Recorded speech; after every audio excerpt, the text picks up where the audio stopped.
Eran, when I did my doctorate at the UCLA Brain Research Institute, in which you are now a professor, so many decades ago, the state of the art was electrophysiology. Everything was of little electrical activities, evoked potentials, the synapse, and that was brain function. Today, there are many other grander and more molecular actors, so much more going on today.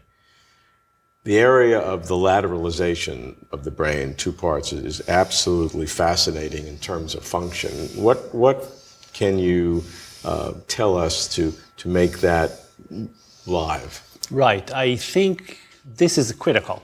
It's not enough to talk about structure, but it's critical that we focus on function. And my advisor used to say, you're not going to be able to understand the meaning of the message by analyzing the chemistry of the ink. And there is something to that. I want to know how the two hemispheres differ at the level of functional organization. Why are we having such a funny division of labor? You know, think of the visual system. It's divided down the middle. Half of the world goes to one side of the brain and half goes to the other. And I'm claiming that each side is a separate independent computer that works to some extent independently and sometimes interacts. Why would a computer that deals with the world have half of the picture? We inherited that from lower animals. This is a coincidence. We are not wired to do the optimal job. We have been designed by an evolution, not by an engineer, as Francois Jacob said, right? Evolution is a tinkerer, not an engineer. So we are not optimal. And optimal models for how we perceive, how we operate, how we cognize are probably wrong. Just because they're beautiful doesn't mean they're right. In beauty, it's a really interesting point I noticed. I used to be a math major. I used to be a physics major. In mathematics, beauty is a good criterion for truth. In biology, it seems to me it's not. Because the systems are sometimes very logical. If you have a decision between two alternatives, you would think if you decide about one, you know the decision. No, the brain sometimes does separate processes for this and for that. So why would we have the organization of the two sides of the brain? It seems to me, well, some answers are that it's a duplicate. One is duplicate of the other. Another one is that one gives you a different stage of processing than the other. So you compute something, you get to a stage, then you continue to compute, but then you need to refer back to an earlier stage. Where do you keep that? In the other side. And the new operating system for Mac OS has that feature. It's called, I forget, but it has a feature where if you want something that goes wrong or you can bring the whole system back to an earlier stage. So this enables you to do that, and there you can look at memory or previous stages of processing and analyze the difference. But the most important one, I think, is the ability to parallel process on the one hand and make more efficient computations and to monitor one hemisphere monitoring the performance of the other. So let's take some examples, some functional examples where we see the lateralization at work. Right. So first of all, what are the two hemispheres specialized for? It seems to me the left hemisphere is, as we know, specialized for language and the right for space and attention. We know that. And sure enough, when we have brain damage to the left side, people suffer major problems in language. Right side, they have a problem with space and attention. One disorder that's very dramatic is called hemi-neglect. When we have right parietal damage, patients have right parietal damage. They have a syndrome called neglect of the left half of space. So patients, very intelligent, verbal, ignore the left half of space. In fact, I was in a hospital once and I saw a patient like that, and on the bed there was a note that the nurse left. Make sure that the patient chews the food in the left half of the mouth. He will chew the food here and not chew here. You ask him to copy a clock face, he draws the circle, and then 1, 2, 3, 4, 5, 6. Done. What happened to the other numbers, 7 to 12? Oh yeah, so he erases it, and then 1, 2, 3, 4, 5, 6, 7, 8, 9, 10, 11, 12.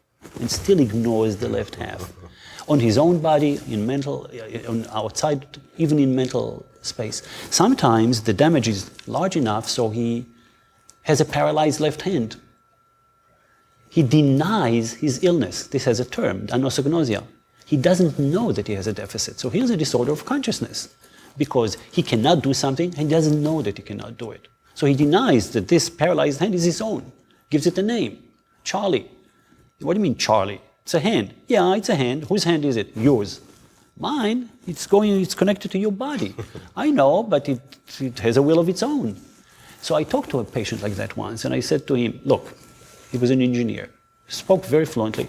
How can you seriously say that this hand is not yours? And he said, I know, logically it's not, but it feels like it is. That's the point. Remember So it's not just paralyzed. He just really feels that it's not his. Exactly. It's much more than the fact that he denies his illness. He denies his hand. It's called anosognosia. So here he cannot do something, but he doesn't know that he cannot do it. And yet, here is another example showing the opposite in the same patient. He ignores the left half of space. You show him 2 pictures of a house, identical pictures. House, the same house below. The one difference is that the one at the bottom has some flames coming out from the left half. What do you see? A house. What do you see here? A house. What's the difference between them? None. Are they identical? Yes. Where would you rather live? The top one. Why? I don't know. Feels better. So here's a case where he does process the information in the neglected field, but he doesn't know that he does. So it's a lot of, significant, meaningful semantic information. Fire is bad and so on, but it's not penetrating consciousness, and yet it guides his behavior. So here's a good example of a dissociation between his knowledge and his ability. And that reflects very definitely on the nature of consciousness. Absolutely. And the fact that you can process a lot of information without it, and you may not have it and process and not process the information. So dissociations in both directions. The common perception is that the right brain is creative. I mean, this is the popular connotation, but life is not so simple. Life may not be so simple. I'd like to believe that. We have both perceptual examples and social examples. The perceptual example comes from an experiment that my wife did, Eran Zaidel, beautiful experiment, called the typicality effect or the stereotypicality effect. Something done by Eleanor Roche from Berkeley for many years, and it's a well-known effect, and here it is. Suppose I give it the name of a category, vehicle. Suppose I then show you pictures, exemplars of the category, or maybe not. You are supposed to, for each picture I show you, you're supposed to say, yes, it's an exemplar of the category, or it's not. So suppose I show you the picture of a clock. Is that a vehicle? No. Suppose I show you the picture of a car. Yes. Quick. Suppose I show you the picture of a sled. Yes, but it takes me longer to do. That's the typicality effect. Okay. Members of the category that are more typical are much faster to respond to than atypical ones. We know that effect. Now the question is, do we find the effect to be the same in both sides of the brain? This, after all, is telling me something about how the brain is organizing the environment and the world into concepts and so on. So Dalia did the experiment, and she found that in the right hemisphere of a split brain patient, big typicality effect, just what you would find in a normal person. So far, so good. Then she did it in the left hemisphere, no typicality effect. What does that mean? The left hemisphere reacted just as fast to sled as to car when it was an example of a vehicle. So it was faster in telling that a sled was a member, but slower in telling that a car was a member. Now, what does that mean? That means that if you're looking for unusual members of the category, the left hemisphere is going to be able to tell you quickly. But if you're looking for the most common, typical members, which is most of the time, the right hemisphere is going to do a better job. In any case, this suggests that the right hemisphere is organizing the experience in a conventional way, into more experience-based way. Things that are more commonly experienced are processed more quickly. And she repeated the experiment in the normal person, same exact result. What does that mean? It means not only that the two sides organize experience differently, but that in the experiment in free vision, the way cognitive psychologists are doing it, it's the right hemisphere that takes over and dominates, which is unusual. So that's the perceptual example, suggesting that the right hemisphere is more conventional, sensitive to conventionality and experience. So in that case, where would creativity come in? I would think that it comes from the joint activity of the two sides. Two different ways of organizing the world. Exactly. Two different representations and organizing and computing. Exactly.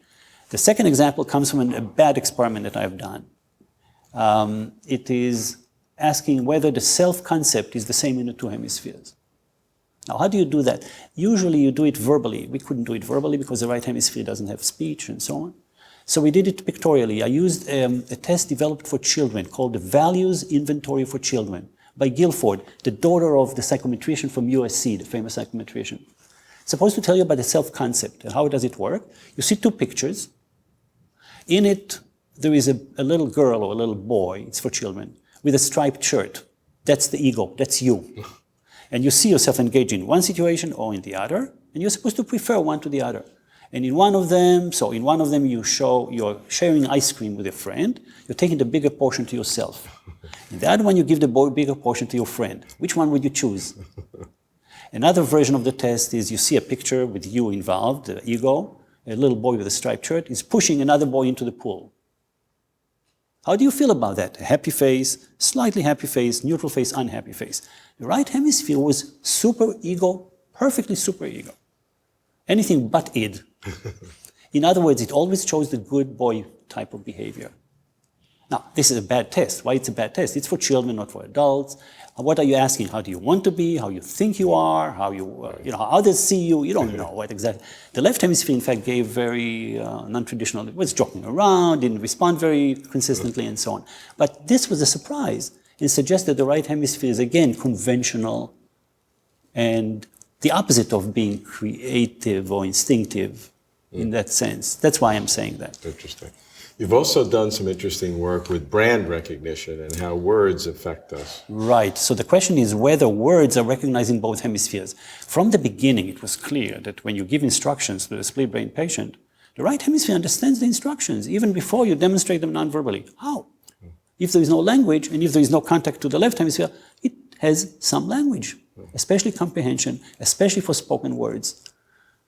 Some written words too. The right hemisphere can read. Not a lot, but like an 8 or a 10-year-old. Not bad. So, is it true that it reads all words equally? No. It turns out that some words are preferentially read by the right hemisphere, and brand names turns out to be one of them. Like well-known names like Sony, Dell, IBM, Microsoft, exactly, McDonald's. Exactly. And the point is that perhaps one reason the right hemisphere is more involved is because of the emotional association with the name, which is stronger in the right hemisphere than in the left, because the right hemisphere has stronger access to emotions, to the amygdala. Oh, how does that work? Apparently, we don't know the anatomy of this, but apparently the right hemisphere has stronger access to emotions, especially to negative ones. That actually doesn't fit quite what I was saying before. But even though both hemispheres have involvement in emotion, there is a stronger involvement in emotion on the right, and there may be strategic differences on which side is assigned to be associated with a particular emotion. The example I'm thinking of is there's an experiment done where you show negative movies. This is done by Larry Cahill from Irvine. He shows negative films, very gory scenes. And he images the brain while this is happening, men and women. Turns out that those people who have greater activation showing on the imaging show better memory for the images for the movie later. But in men, so far so good. In men, it turns out that there is much greater activation in the right amygdala. In women, it's the left amygdala. So even though it's both of them are reacting to an emotional movie, they react with different parts. And sure enough, when you ask them to recall the movie, the men remember the gist, the whole story. The women remember the details, which is exactly what you'd expect from right and left hemisphere involvement in the picture. That's fascinating difference. Yet that really does suggest that men and women see the world a little bit differently. It may not be politically correct, but it may be biologically correct. But it's biologically correct, and it shows that the difference need not be in structure. It can be in assignment of structure to a function. In other words, I'm not saying that the amygdala is different in the right side between men and women or in the left side. I'm saying that women are assigned somehow to use the left amygdala and men the right amygdala, even though both have both amygdala. So structurally, you wouldn't see a difference necessarily, but functionally you do. What implications does this have for the nature of consciousness? Seems to me it creates some problems for people who believe in the unity of consciousness. Religious people, John Eccles, a well-known neuroscientist, used to come to our lab and look at what's new. He told me once, I remember, he invited me to a conference on consciousness in the brain in the 1970s, my first international conference. And he said to me, young man, he says, you're doing one of the most important types of research in the world today, because we're consciousness in the right hemisphere. And I thought, what a fool, I thought. What I'm really doing is learning about language in the right side, and that's the really important thing, but he's not appreciating it. Well, it turns out that he was after something very specific. He was after the unity of consciousness. And for him, language is an important part of consciousness. And here I'm showing that there is language in the right hemisphere. That's a problem. What do? You eliminate that language from your definition of consciousness. So he kept revising his definition of consciousness not to include that which the right hemisphere can do. John Eccles, the Nobel Prize winner, was of course very interested in consciousness and its relationship to the brain. And he used to come to visit our lab, Roger Sperry's lab at Caltech, once every several years. And one reason was that he needed to be up to date on the latest findings about the right and the left hemispheres. He believed in the unity of consciousness, so he could not accept the view that both hemispheres have two separate and independent spheres of consciousness. And therefore, and because especially for him, language is an important part of consciousness, he wanted to exclude the right hemisphere from being conscious. And he did it by saying it's not language and therefore it's not conscious. First of all, we were able to show that on an intelligence test, like the Wechsler IQ test, the right hemisphere can perform some of these tests really as well as the left hemisphere. Not verbally, but intelligently. We had the special contact lens that allowed us to test each hemisphere separately. So he would want to know about the latest findings. And it turns out that the right hemisphere had some language too. So every time he would come, he would redefine what consciousness is to exclude what it is that the right hemisphere can do. And that is in order to maintain his view of the unified consciousness. Otherwise, you have dual responsibility, dual free will, and then the whole concept of assigning. Well, your whole idea of what may be some ultimate reality of consciousness or a dualistic substance dualism begins to shatter. Exactly. Now, there are some clinical examples where you really have a dissociation. Right. I mean, in fact, you don't have to go very far, and anybody without any prior knowledge about neuroscience or about philosophy would be convinced that you have two different people in the same split brain. Some split brain patients, I've seen this rarely, but I've seen it, sometimes behave with dual purpose with the two sides of the body. You mean conflicting? Conflicting. So that the patient is trying to go out to dinner and she's trying to choose a dress. She opens the closet, the left hand chooses one dress, the right hand chooses another dress, and they start fighting with each other. I mean, literally what Literally, happens? fighting and one grabbing from each other and moving it. Another patient was asked to do the block design test of the Wechsler IQ test. I don't know if you remember that test. You have a design, a complex design, then cubes. You're supposed to turn the cubes in such a way that they'll make the same. Right. It's a right hemispheric test. Yeah. The patient he's right-handed. He's doing it with the right hand. He's trying very hard. It's not working. The left hand comes in and fixes it. Yeah, it looks good. The right hand comes in and tries, messes it up. The left hand comes in and fixes it. The right hand messes it up. Finally, he gets desperate, puts his right hand under the head, and finishes it very quickly with his left hand. And this is in a patient in which in a patient in a split brain patient, exactly. But it suggests that not only are they independently capable, different abilities, but they're also independently conscious, in the sense that each one has intentional, purposeful behavior towards a goal, and it's not the same as the other side necessarily. How do you test for lateralization? How do you restrict sensory information to one half of the brain or the other? Right. I mean, that's the essence of testing split brain patients, and in fact, splitting the normal brain with reaction time. It's restricting the sensory input or the motor response, or both to one side of the brain. The usual way is to do it visually. So you tell somebody to fixate on a central fixation mark, and you flash something quickly, either to the left or to the right of fixation. Why?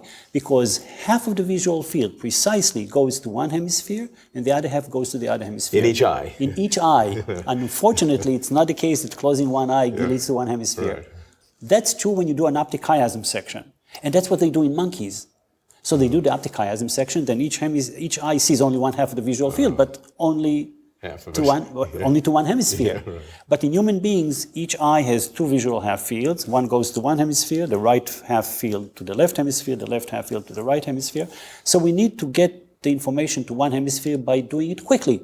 It takes about 200 milliseconds to initiate an involuntary saccade. So if I look at you and something happens here, involuntarily I'm going to look here. It's going to take me about 200 milliseconds. So I'm going to flash the picture I want you to see in that hemisphere sooner than that, 100 milliseconds. So I know it went to the correct hemisphere. And the other one didn't have a chance to adapt to it. Exactly. And if it's a split brain, it will stay there. It will never go across to the other side. Even if it's a normal brain, it turns out very often we act on the first impression. Even though it can cross, we act on the first one, so we can test the two sides. And also you have some kind of time delay, because you have to have at least one extra neuron in there to make a time delay. Exactly. In fact, there is a classic experiment called the Puffenberger experiment, which is designed to measure the transfer time through the corpus callosum, 1912. Wow. 1912, at Columbia. He was a teacher of Shepard Ivory France, a co-worker with Shepard, who is the first chairman of the psychology department at UCLA, and a physiological psychologist. You know, at UCLA, the department has a strong physiological background. And we are in Franz Hall. And we are in Franz Hall, exactly. Exactly. Reminds me of a story. When I came to UCLA for the first time, I gave a colloquium about my work, and I said, the first person who has done hemispheric specialization for reading in the normal brain was Hebb in 1952 in McGill. So this distinguished looking guy in the back says, no, Franz did it first. I said, who is Franz? The man after whom the building is named, where you're sitting. So I knew the history of my field, and I said, there's no way. But I didn't tell him that. He turned out to be the chair of the department. I said, oh yeah, give me references. The next day I got references. Shepard Ivory France did those experiments in 1933. He was setting up to do split brain experiments on rats.